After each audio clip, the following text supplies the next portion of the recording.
विश्वानि देव सवितर्दुरितानि परासुव यद्भद्रं तन्न आसुव। ॐ सहना भवतु सहनौ भुनक्तु सह वीर्यं करवावहै तेजस्विनावधीतमस्तु मा विद्विषावहै। ॐ शांति शांति शांति। ओम श्री परमात्मने नमः। न्याय दर्शन की कक्षा में आप सभी का हार्दिक अभिनंदन है।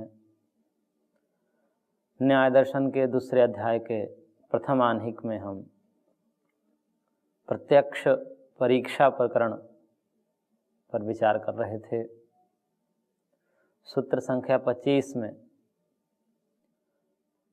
सूत्रकार ने कहा कि यह जो इंद्रियार्थ सन्निकर्ष है, प्रत्यक्ष निमित्तत्वाच्च इंद्रियार्थयोः सन्निकर्षस्य स्वशब्देन वचनम। प्रश्न यही उठाया गया था पूर्व पक्ष के द्वारा कि आपने जो है शब्द क्यों नहीं डाला आत्मा और मन का, जब आत्मा और मन का सन्निकर्ष ज्ञान की उत्पत्ति में है तो आपने क्यों नहीं उस शब्द को लिखा, जबकि इंद्रियार्थ सन्निकर्ष को लिखा आपने। जब लिख रहे थे समस्त कारणों को तो उसमें जो है आत्मा और मन को भी लिखना चाहिए था, आपने क्यों नहीं लिखा। एक तरफ कह रहे हो कि आत्मा मन का सन्निकर्ष है, और है तो जिस प्रकार से इंद्रियार्थ सन्निकर्ष है कारण रूप में, ऐसे ही आत्मा मन सन्निकर्ष भी कारण रूप में कहना चाहिए था। इस प्रश्न के समाधान हेतु यह सूत्र महर्षि ने दिया कि प्रत्यक्ष निमित्तत्वाच्च इंद्रियार्थयोः सन्निकर्षस्य स्वशब्देन वचनम, कि जो इंद्रियार्थ सन्निकर्ष है वह प्रत्यक्ष में निमित्त है, अर्थात प्रत्यक्ष प्रमाण जो है उस प्रत्यक्ष प्रमाण में इंद्रियार्थ सन्निकर्ष प्रधान है, विशेष है। बाकी अन्य जो प्रमाण है प्रत्यक्ष इतर, अनुमान प्रमाण, उपमान प्रमाण, शब्द प्रमाण, जो प्रत्यक्ष इतर है तीन, उन तीन प्रमाणों में जो है इंद्रियार्थ सन्निकर्ष नहीं होता है। इंद्रियार्थ सन्निकर्ष केवल और केवल प्रत्यक्ष प्रमाण में होता है, और जब भी लक्षण बनता है वह विशेष को लेकर बनता है, सामान्य का कथन नहीं किया जाता है। सामान्य का कथन लक्षण में नहीं किया जाता है। लक्षण का मतलब यही होता है कि लक्षण में उन गुणों को लिया जाता है, उन तत्वों को लिया जाता है, उन चिन्हों को लिया जाता है जो केवल और केवल उसी में हो, जिस पदार्थ का हम लक्षण बना रहे हैं। तो उसी पदार्थ में वो हो, उससे इतर किसी में नहीं हो, वही लक्षण बनेगा। अब जैसे हमें गाय का लक्षण बनाना है तो गाय का लक्षण तो शासना ककुद्मत्वम गोत्वम ऐसा ही बनता है कि शासना और ककुद्मान जो प्राणी विशेष है, देह विशेष है, वह गौ है, उसको हम गाय कहते हैं, उसमें गोत्व रहता है, गोत्व विशिष्ट गौ। भाई गोत्व से विशिष्ट जो देह है उसको गाय कहेंगे हम। गोत्व क्या है? तो गोत्व है जो है शासना ककुद्मत्वम गोत्वम। शासना और ककुद, शासना बोलते हैं गलकम्बल जो गले के नीचे गायों को लटकता रहता है, खाल जो है चमड़े की, और ककुद बोलते हैं वो जो कंधे पर मांसपिंड रहता है उभरा हुआ, उसको ककुद बोलते हैं। और यह जो गुण है वह केवल और केवल गाय में ही होंगे। इसलिए पहले बचपन में जब हम छोटे थे उस समय हमसे बड़े प्रश्न पूछते थे कि मान लीजिए कि आपको आंख बंद करके दो बच्चे दिया जाए, दो बच्चे जो है एक भैंस का और एक गाय का, दोनों आज कल के बच्चे हों, एक दो दिन के बच्चे हों, दोनों एकदम अबोध बच्चे हों, और आपकी आंख बंद कर दिया जाए, अंधेरा कमरा में दे दिया जाए, और आपको छू कर बताना है कि कौन जो है भैंस का बच्चा है और कौन गाय का बच्चा है, और दोनों एक ही हैं। एक ही का मतलब या तो नर हैं या तो मादा हैं, या तो स्त्री है या तो पुरुष है, दोनों बच्चे सेम रहेंगे दोनों प्राणियों के, गाय का भी भैंस के भी। तो कैसे बताओगे? तो उस समय हमारी नज़र वहाँ तक नहीं पहुँच पाता। हम कहते थे कि सिंह जो है मुड़ा हुआ होगा तो जो भैंस हो जाएगी, सीधा होगा तो गाय हो जाएगी, उस समय बच्चों के सींग होते नहीं। तो इस प्रकार से जो है हम थोड़े वो होते कैसे पहचानेंगे, तब बताते थे हमारे बड़े कि जो गलकम्बल और जो कंधे पर जो डिल्ला होता है, वो मांसपिंड जो होता है, दो चीज़ों से गाय के बच्चे पहचान में आते हैं। ये भैंस में नहीं होता या अन्य किसी भी प्राणी में नहीं होता, केवल और केवल ये गाय में होता है। और केवल जो गाय में होता है उसी से तो हम पहचान करेंगे। हम पहचान बनाएंगे कैसे? कोई अनजान व्यक्ति हो, पहचान का मतलब ये होता है, लक्षण का मतलब ये होता है कि उस लक्षण को पढ़ करके, जान करके, जो व्यक्ति उस लक्षित वस्तु को नहीं जानता उसको लक्षण बना दिया जाए, तो लक्षण को पढ़ करके उसको ढूंढ ले, यही लक्षण का मतलब होता है।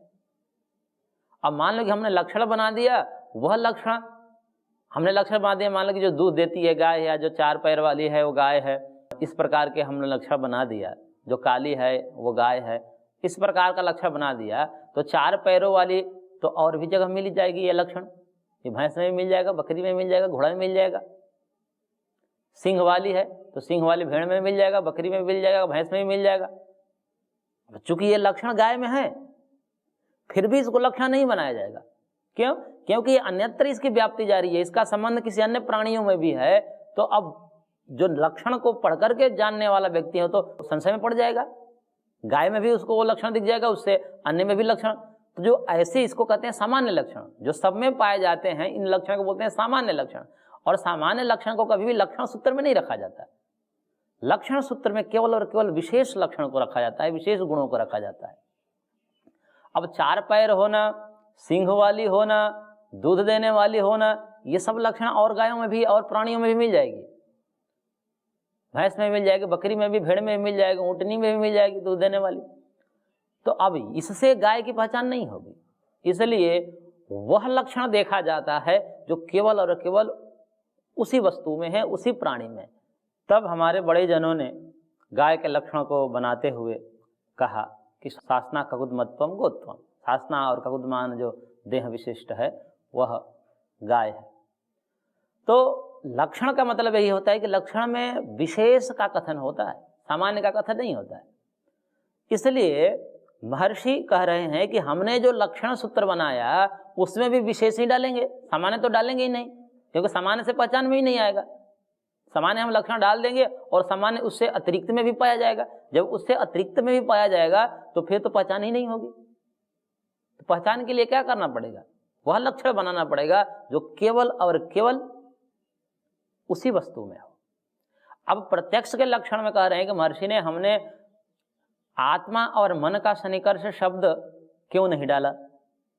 पहले तो दिखा दिया महर्षि ने कि है, जब ये कह रहा था कि क्यों नहीं डाला तो उसमें दिखा दिया, ज्ञान गुण को करके आत्मा को दिखा दिया, और एक वचन कह करके कि ज्ञानम हमने कहा एक साथ उत्पन्न नहीं हो रहा है, इसका मतलब वहाँ मन भी है, ऐसा करके दिखला दिया। परंतु अब जो है मूल बात ये कह रहे हैं, जो तत्व की बात है और जो वास्तविक समाधान है उसको दे रहे हैं कि कभी भी लक्षण सूत्र में सामान्य लक्षण का कथन नहीं किया जाता है, विशेष का कथन किया जाता है। और जो आत्मा और मन के सन्निकर्ष की बात जो कही जा रही है वह तो समस्त प्रमाणों में पाया जाता है, वो चारों प्रकार के प्रमाणों में पाया जाता है। आत्मा और मन का सन्निकर्ष होगा तो प्रत्यक्ष ज्ञान भी होगा, ठीक है। आत्मा मन का सन्निकर्ष होगा तो भी अनुमान भी होगा, अनुमान में भी तो आत्मा मन का सन्निकर्ष होगा। बिना आत्मा मन का सन्निकर्ष हुए अनुमान ज्ञान होगा? धूम को देख करके, धुएं को देख करके अग्नि का ज्ञान होता है तो वहाँ पर आत्मा मन होता है कि नहीं होता है? होगा ही। तो अनुमान प्रमाण में भी आत्मा और मन का संपर्क है। ऐसे ही उपमान प्रमाण में भी, जहाँ पर संज्ञा संजी का बोध होता है कि गाय जैसे प्राणी को देख करके यथा गौ तथा गवयः, कि जैसा गौ होती है वैसा गवय अर्थात नील गाय होती है। ऐसा किसी को बता दिया जिसने नील गाय नहीं देखा है, गाय को देखा है। अब वह जंगल में गया, गाय जैसी कोई प्राणी दिखा उसको, तो वह बात स्मरण में आया उसको कि अच्छा ऐसा कहा जाता है कि जैसे गाय होती है वैसे नील गाय भी होता है। तब यह स्मृति से वह नील गाय के कि यह नील गाय है, इस संज्ञा का उसे बोध हो जाता है। अब वहाँ भी आत्मा और मन का सन्निकर्ष होगा ही। आत्मा मन का सन्निकर्ष हुए बिना मृत देह को थोड़ी ज्ञान होगा, वो उपमान कर सकता है। और शब्द बोध में भी क्या होता है? शब्द सुन करके, आप तो उपदेशा शब्द, कि जो कोई आप तो के उपदेश हैं उसको सुन करके कुछ शाब्द बोध होता है तो उसमें भी आत्मा मन का सन्निकर्ष होना ही चाहिए। व्यक्ति जीवित होना चाहिए और जीवित होने की स्थिति में वह सचेत होना चाहिए, सोया हुआ न हो। मन का संपर्क इंद्रियों के साथ होना चाहिए, कर्णों के साथ होना चाहिए, तब जाकर के उसे शाब्द बोध होगा। तो यह जो आत्मा और मन का संपर्क जो है, सन्निकर्ष जो है, चारों प्रमाणों में है। अब जब चारों प्रमाण में समान रूप से है तो उसका कथन हम कर दें, मान लीजिए कि प्रत्यक्ष प्रमाण के लक्षण में, तो क्या मतलब उसे वस्तु पहचान में आएगी? नहीं आएगी। तो सामान्य का कथन इसलिए हमने नहीं किया कि सामान्य का कथन करने से वस्तु का लक्षण पूरा नहीं होता है, इसलिए केवल विशेष का कथन करना पड़ता है। अब विशेष का कथन क्या है? इंद्रियार्थ सन्निकर्ष विशेष है। इंद्रियार्थ सन्निकर्ष पूर्वक जो ज्ञान होता है वह केवल और केवल प्रत्यक्ष प्रमाण में होता है।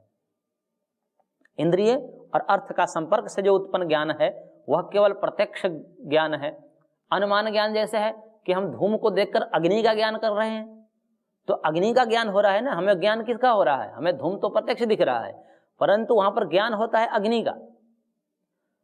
अब अग्नि का ज्ञान हो रहा है तो अग्नि आंख के संपर्क में है? नहीं है। अग्नि तो अदृश्य है ना, केवल हम दूर से जो है जंगल में धुएं को देख करके हमने कह दिया कि भाई आग लग गई है जंगल में। क्यों कह दिया?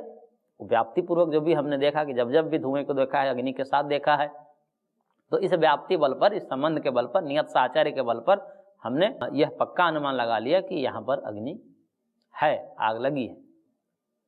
अब आग लगी है तो जिसका ज्ञान हो रहा है, आग का ज्ञान हो रहा है, तो आग का संपर्क हमारे आंखों के साथ तो है नहीं, इंद्रियार्थ सन्निकर्ष है नहीं, इसलिए अनुमान ज्ञान में इंद्रियार्थ सन्निकर्ष नहीं है। ऐसे ही उपमान में हमें किसका ज्ञान होता है?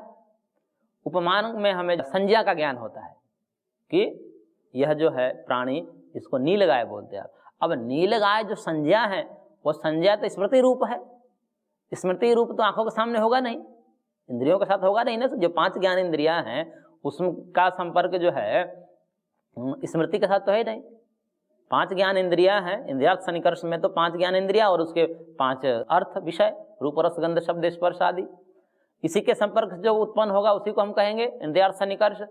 अब उपमान प्रमाण में क्या होता है? उपमान प्रमाण में वस्तु तो सामने दिखती है, नीलगाय तो दिखती है, प्रत्यक्ष ही है, परंतु उसमें होता क्या है? उपमान प्रमाण में संज्ञा संज्ञी का बोध होता है कि यह वस्तु जो है इसका यह नाम है, उसका बोध होता है। और जो संज्ञा है, जो नाम है, स्मृति रूप है, स्मृति में है ना, तो स्मृति में होने से वह आंखों के सामने आएगा नहीं या किसी भी इंद्रियों के सामने उसका संपर्क बनेगा नहीं, क्योंकि वो तो अंतःकरण में है, वह तो मानसिक है, अंदर स्थित है।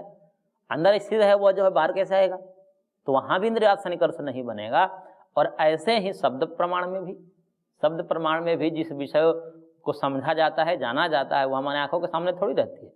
मान लीजिए कि दिल्ली का कोई हमारे सामने वर्णन करे या कोई अमेरिका का हमारे सामने वर्णन करे, तो हम अमेरिका हमारे आंखों के सामने थोड़ी आता है, इंद्रियार्थ सन्निकर्ष थोड़ी बनता है वहां पर। तो इन तीनों प्रमाणों में जो प्रत्यक्ष से इतर हैं, भिन्न हैं, उनमें इंद्रियार्थ सन्निकर्ष नहीं होता है। इंद्रियार्थ सन्निकर्ष जो है केवल और केवल प्रत्यक्ष में होता है। इसलिए महर्षि कह रहे हैं कि हमने जो है प्रत्यक्ष के लक्षण में इंद्रियार्थ सन्निकर्ष को रखा है। हमने आत्मा और मन का सन्निकर्ष इसलिए डाला कि आत्मा और मन का सन्निकर्ष तो सब में होता है, ये तो सामान्य है, क्योंकि बिना उसके रहते तो कोई ज्ञान हो ही नहीं सकता, चाहे वो प्रत्यक्ष हो, चाहे वो अनुमान हो, चाहे वो उपमान हो, या चाहे वो शब्द हो, किसी भी प्रकार के ज्ञान नहीं हो सकता। तो वो तो सब में सामान्य है, सामान्य का कथन नहीं होता है, जो विशेष होता है उसी का कथन होता है। तो लक्षण का मतलब यही होता है। अब जो है यह व्यवस्था, यह सिद्धांत जिसको पता है तो वो तो समन्वय बना लेगा। और ये कैसे पता चलेगा? ये तो शास्त्र को पढ़ने से पता चलेगा कि लक्षण में कभी भी जो है विशेष का कथन होता है, सामान्य का कथन नहीं होता है। या लक्षण में वस्तु के जो पूरा का पूरा स्वरूप है वो सामने नहीं आता। पूरा का पूरा स्वरूप तो जब हम उसका प्रत्यक्ष करेंगे तब पता चलता है। लक्षण से हम उसको पहचान कर लेंगे, जब पहचान कर लेंगे तब हमारे सामने सारे उसके स्वरूप आ जाएंगे। तो कभी भी लक्षण में जिस वस्तु को लक्षित किया जाता है उस वस्तु के समस्त स्वरूप का कथन नहीं होता। गाय का हम लक्षण बनाएंगे तो गाय के समस्त स्वरूप का हम कथन नहीं करेंगे, क्योंकि उतना करने में तो फिर तो जो है गौरव हो जाएगा। गौरव का मतलब वो लंबा चौड़ी बात हो जाएगी भाई। तो सूत्र वो सूत्र नहीं रह जाएगा। मान लीजिए कि यहाँ पर लिख देने से भी कोई अंतर नहीं पड़ता। जो पूर्व पक्षी ने कहा था कि आपने जो है लिख देना चाहिए था आत्मा मन का सन्निकर्ष, जब कारण है, आत्मा और मन का सन्निकर्ष भी कारण है, तो आप क्यों नहीं लिखे? तो कहने के लिखने का कोई मतलब नहीं है ना, सामान्य है। और मान लें कि हम लिख देते तो भी कोई हानि नहीं होती, आत्मा मन का सन्निकर्ष लिख देने तो हानि नहीं होती, परंतु लाभ भी उसे नहीं होता, उल्टा जो है गौरव होता। गौरव का मतलब कि लंबा हो जाता। सूत्र का मतलब होता है कि गिने चुने उसमें शब्द हो, छोटा सा छोटा जितना हो सके वही सूत्र का मतलब है। तो सूत्र में महर्षि की लाघव की भावना रहती है। और ऐसा एक कथन है, कहा जाता है कि जो वैयाकरण होते हैं, जो व्याकरण के रसिक होते हैं, वह लाघव प्रिय होते हैं।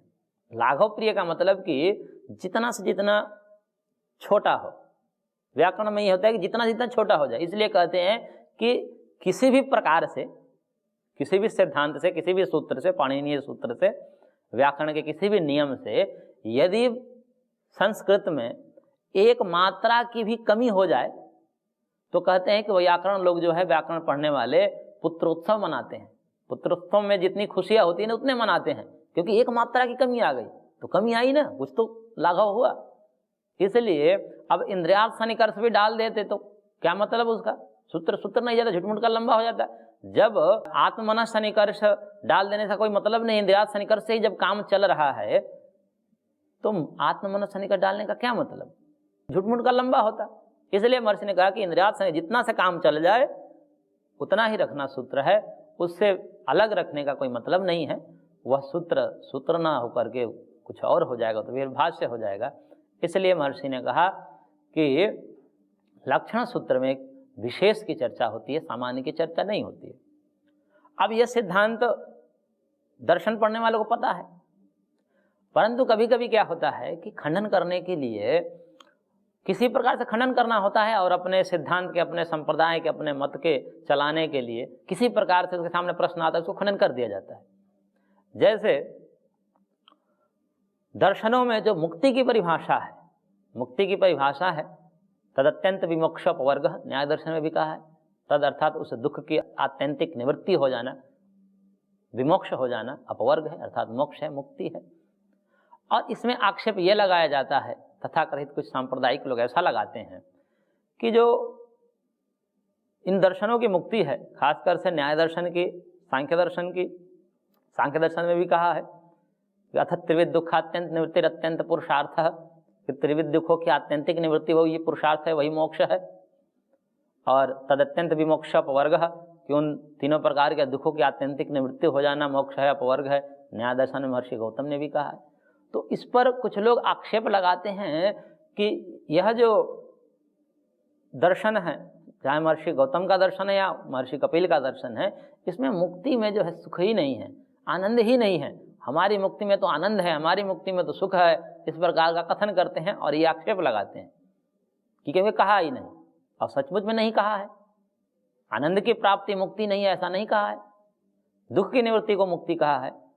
तो उसमें यही समाधान किया जाता है कि वह जो सूत्र है वो लक्षण सूत्र है, और लक्षण सूत्र में समस्त स्वरूप अभिव्यक्त नहीं होता, कोई विशेष गुण डालना पड़ता है जो केवल और केवल उसी में हो।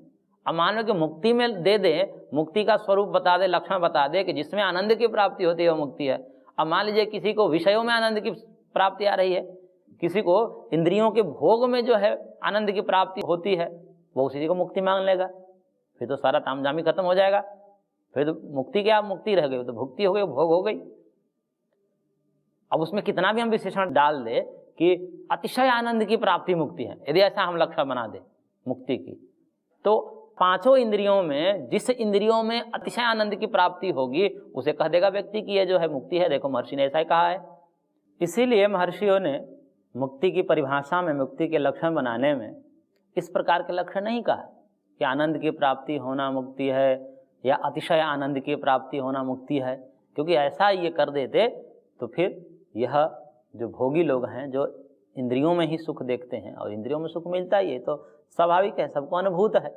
और जिनको जिस इंद्रियों में ज़्यादा सुख मिलेगा वो कहेंगे कि देखो महर्षि ने कहा है अतिशय आनंद की प्राप्ति मुक्ति है, तो जिसको जिस इंद्रियों से सुख मिल रहा है, अतिशय आनंद मिल रहा है, उसको कह देंगे कि मुक्ति। तो ऐसा करना घातक है। मुक्ति का स्वरूप ही भ्रष्ट हो जाता। इसलिए महर्षि ने क्या किया, ऐसा बनाया ही नहीं। उन्होंने कहा कि त्रिविध दुखों की आत्यंतिक निवृत्ति मुक्ति है, इन दुखों के आत्यंतिक विमोक्ष हो जाना अपवर्ग है, इस प्रकार से बनाया। अब ये जो दुखों की आत्यंतिक निवृत्ति जो है केवल और केवल मुक्ति में मिलेगी और नहीं मिलेगी। भुक्ति में, भोग में ये चीजें घटित नहीं होगी, आत्यंतिक निवृत्ति नहीं। किसी भी भोग में जो है उसका परिणाम, ताप, संस्कार, गुणवृत्ति, विरोधाच, ये सारे प्रकार के परिणाम में दुख होगा। उसका मूल में भी दुख है, परिणाम में भी दुख है।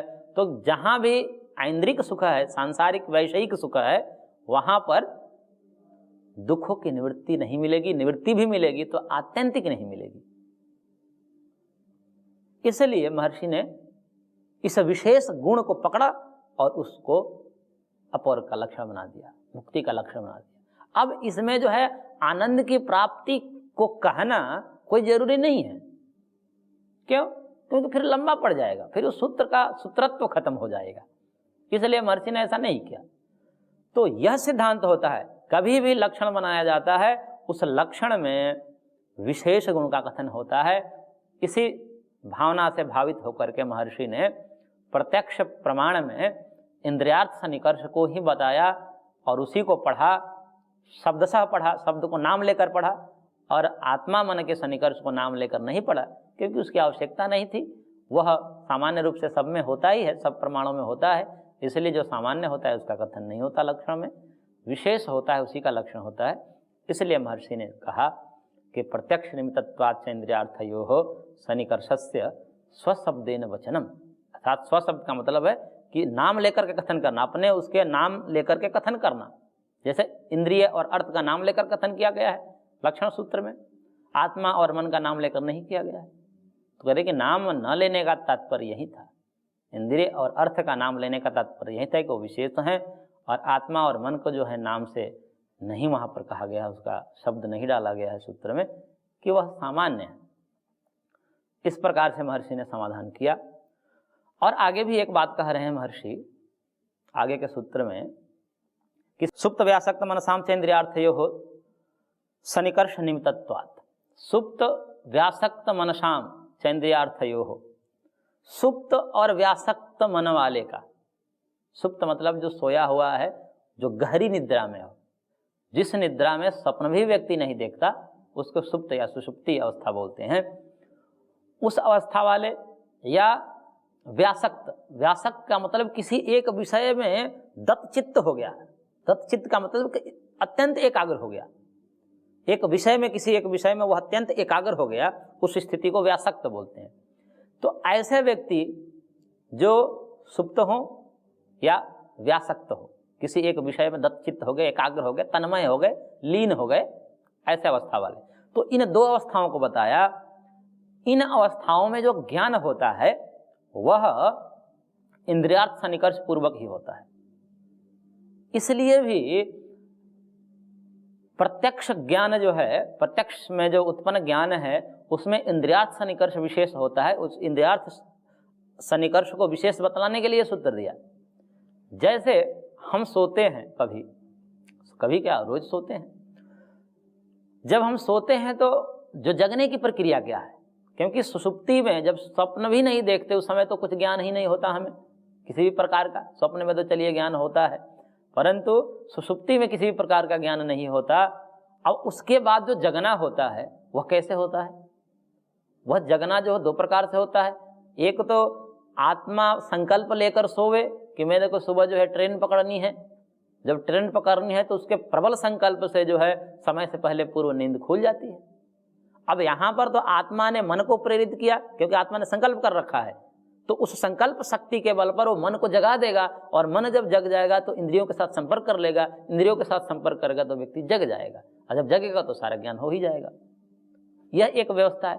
परंतु इसी व्यवस्था से केवल ज्ञान नहीं होता, एक दूसरी भी व्यवस्था है जो प्रबल है। यदि मान लो कि संकल्प लेकर नहीं सोया तो वह व्यक्ति को क्या करना पड़ेगा? अलार्म लगाना पड़ेगा, घंटी बजानी पड़ेगी, या उस पर पानी के छींटा मारने पड़ेंगे, या इसको थोड़ा सा झकझोरना पड़ेगा, तीव्र स्पर्श कराना पड़ेगा, तब वो जग जाता है। अब ये जो पानी डालना, अलार्म सुनना, ये सब क्या है? विषय हैं, शब्द सुनना, स्पर्श को अनुभव करना, ये सब इंद्रियार्थ सन्निकर्ष पूर्वक होता है। इसलिए यह प्रबल होता है। इस प्रबलता के कारण प्रत्यक्ष ज्ञान में इंद्रियार्थ सन्निकर्ष को रखा गया है। इस प्रकार से महर्षि ने इंद्रियार्थ सन्निकर्ष को विशेष बताया प्रत्यक्ष प्रमाण में, और आत्मा मन का जो सन्निकर्ष है वह गौण बताया। इस प्रकार से आज की कक्षा को हम यहीं पर विराम देते हैं। शेष इस विषय में आगे हम चर्चा करेंगे अगले अंक में।